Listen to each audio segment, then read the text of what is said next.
Assalamualaikum warahmatullahi wabarakatuh. Berjumpa kembali bersama Mimin. Allah itu wujud, ada. Wujud dalam bahasa Indonesia artinya ada.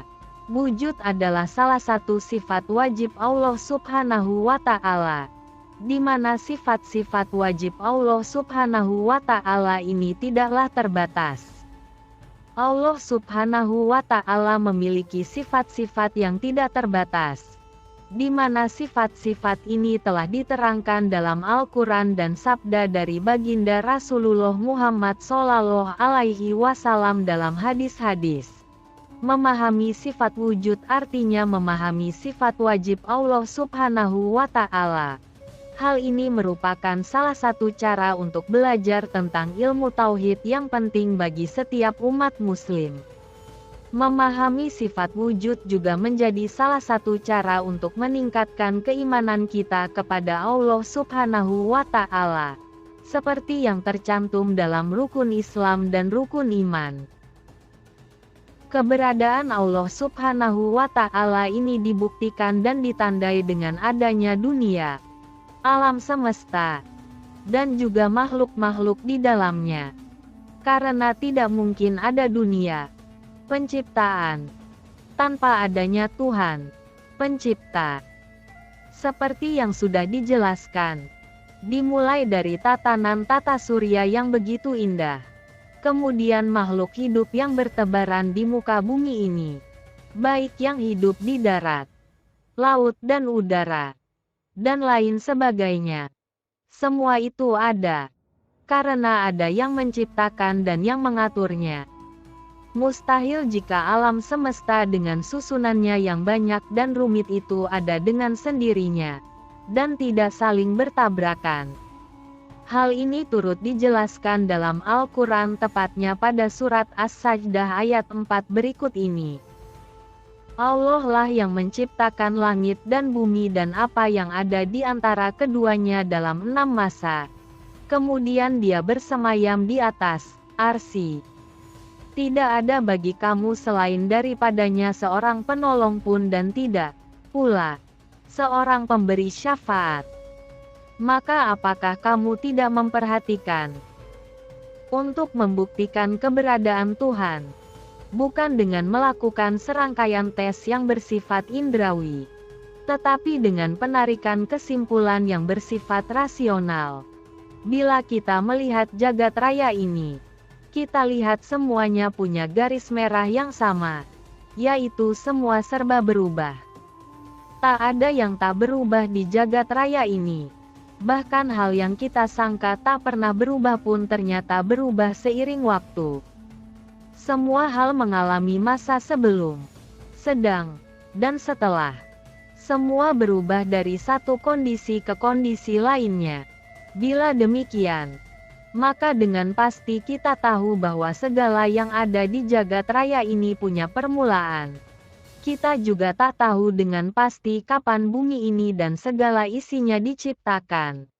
Tapi kita tahu dengan pasti bahwa ia ada awal mulanya. Demikian juga dengan seluruh bintang, planet, galaksi, atau apapun namanya, bagaimanapun bentuknya. Kita tahu dengan pasti bahwa semuanya berawal dari sebuah titik yang mengubahnya, dari kondisi tidak ada menjadi ada. Ketika melihat keberadaan dinding dari batu bata di tengah hutan, kita bisa menyimpulkan dengan pasti bahwa dinding itu dirancang dan dibuat oleh suatu makhluk berkesadaran, bukan oleh angin, air, panas mentari, pohon-pohon atau gempa bumi. Padahal susunan dinding batu bata sangat sederhana, tetapi akal kita menolak ketika ada yang mengatakan bahwa dinding itu tercipta dengan sendirinya. Maka bagaimana mungkin kita sanggup mengatakan bahwa jagat raya ini ada dengan sendirinya? Bila demikian, maka sampailah kita pada pertanyaan paling penting. Siapakah oknum yang membuat semuanya ada dari tiada? Siapakah yang merancang dan membentuk seluruh karakter yang kita lihat di setiap hal di jagat raya ini? Jawabannya tak lain dan tak bukan adalah Allah Azza wa Jalla.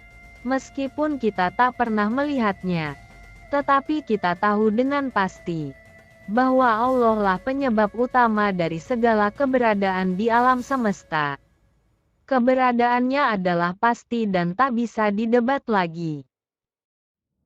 Keberadaan Allah Subhanahu wa Ta'ala inilah yang disebut para ulama sebagai wajibul wujud, keberadaan yang pasti, harus, dan tak bisa disangkal. Lalu siapa yang mencipta Tuhan dan memberikan karakter ketuhanan padanya? Jika ada yang membuat pertanyaan seperti ini adalah pertanyaan konyol yang hanya akan membuat lingkaran tak berujung yang pasti mustahil. Ketika kita melihat orang lain, kita tahu bahwa dia punya bapak, bapaknya punya bapak, dan demikian seterusnya. Tapi haruslah ada ujung dari semua rantai kebapaan itu, di mana ujung rantai itu tak punya bapak lagi. Bapak paling tua itulah yang kita kenal, Adam alaihi salam. Demikian juga seluruh hal lainnya harus punya ujung pertama, di mana ujung pertama itu tak berasal dari apapun. Yang paling ujung dari semua penciptaan adalah Tuhan. Dan pastilah Tuhan itu sendiri tak diciptakan, tak dirancang, tak disusun, tak dibentuk, dan memang sudah ada tanpa awal mula. Andai dipaksakan bahwa ada lingkaran penciptaan yang tak berujung hingga ke belakang, di mana Tuhan diciptakan oleh sesuatu yang lain, dan sesuatu yang lain itu juga diciptakan oleh sesuatu sebelumnya secara terus-menerus tanpa ada ujungnya, maka seharusnya alam semesta takkan tercipta. Logikanya, bila penciptaan semesta ini tergantung pada keberadaan Tuhan, sedangkan keberadaan Tuhan itu pun juga bergantung pada keberadaan Tuhan lain sebelumnya, dan terus demikian, maka pasti alam semesta belum ada. Sebab keberadaannya bergantung pada lingkaran yang tak pernah berhenti. Tatkala kita lihat alam semesta ada, itu artinya ada ujung paling akhir yang berperan menentukan segalanya. Ujung paling akhir itulah yang absah disebut Tuhan, Sang Pencipta segalanya. Semoga dapat dipahami. Oke, sahabat-sahabat, sampai di sini dulu perjumpaan kita. Insya Allah, masih akan kita sambung lagi tema yang akan Mimin bahas di episode berikutnya. Mimin pamit undur diri. Assalamualaikum warahmatullahi wabarakatuh.